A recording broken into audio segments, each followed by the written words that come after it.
Hi guys, Tiruchendur கடலில் பாருங்கள் அம்புட்டும் துணியாக கிடக்கு. இறங்கி உள்ளே போய் காலை வச்சாலே காலில் வந்து மாட்டுது. நமக்கு அருவருப்பாக இருக்குது, ரொம்ப மன வருத்தமாக இருக்குது. நாங்கள் வீட்டில் கூட்டு போனவங்க எல்லாருமே கால் நினச்சிட்டு லைட்டாக தொட்டு தலையில் வச்சுக்கோங்கன்னு சொல்லிட்டேன். அது இந்த என்ட்ரன்ஸில் ஃபுல்லாகவே இருக்குது. கால் மட்டும் அந்த இடத்துல நாங்கள் நினச்சோம், தொட்டு தலையில் வச்சுக்கிட்டு கிளம்பிட்டோங்க. அந்த இடத்துல அந்த பகுதி துப்புரவு பணியாளர்கள் கொஞ்சம் அதை சுத்தம் செய்யுங்க. போகிற பொதுமக்களும் நம்ம சுத்தமாக வச்சுக்கணும். வெள்ளிக்கிழமை தரிசனம் சிறப்பாக இருந்தது. எங்களுக்கு 2 தடவை அவரை பார்க்குற பாக்கியம் எங்களுக்கு கிடச்சிது.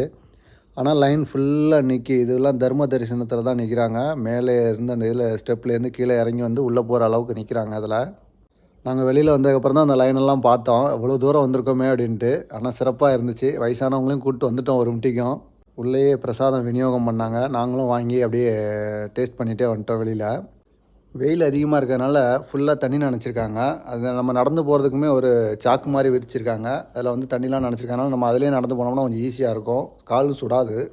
10 மணிக்கெலாம் அந்த இடம் நடக்கவே முடியாது, அந்தளவுக்கு சூடாக இருக்கும். எங்களுக்கு தரிசனம் முடிஞ்சது சிறப்பாக.